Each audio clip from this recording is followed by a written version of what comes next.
I've been a fan of Al Pacino for a while now. Marlon Brando gets a lot of credit for The Godfather. He's very well known for it. But when I watched The Godfather, I was struck more by Al Pacino's performance. There are certain movies that are very revered, and Dog Day Afternoon is certainly one of them. It's considered an Al Pacino classic. He did a series of films after The Godfather that were just hits after hits after hits. Dog Day Afternoon is one of them. There's another one that's on my list that I will be reviewing later on, but I'm not going to tell you what it is. It's apparently based on true events, and it's about a bank robbery that just goes disastrously wrong. It's a drama, but the absurdity of the situation, there's comedy that comes through, but it's not emphasized. It comes naturally through how shambolic the bank robbery is and how ill-prepared and awkward the bank robbers are. That kind of snuck up on me, because I don't really associate Al Pacino with comedy, but obviously he was very good in it. It was very much a product of its time, yet it still maintains some relevancy. There was a whole string of films like Taxi Driver and The Deer Hunter that were all about the Vietnam War, and specifically veterans of the Vietnam War and their struggle to reintegrate into society. And that's very consistent with Dog Day Afternoon. So yeah, it's very much a reaction to the problems of the time in the 1970s. But I think it still feels very relevant because the bank robbery, it just explodes and there are suddenly police everywhere, there's media coverage, and there's people in the crowd all around the bank, and it just becomes this huge mess. Particularly the depiction of the media in that aspect of the story feels very relevant, particularly to what's happening in the world right now. But yeah, some incredible performances from Al Pacino and Charles Durning and young Chris Sarandon. That was unexpected. But yeah, it's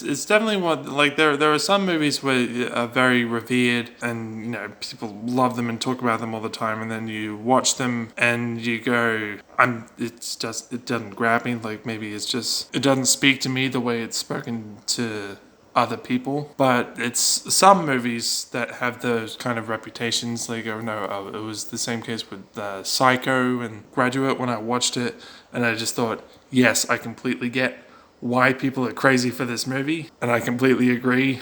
And I think it's brilliant as well. I would put Dog Day Afternoon up with that. This is a good movie. Yeah.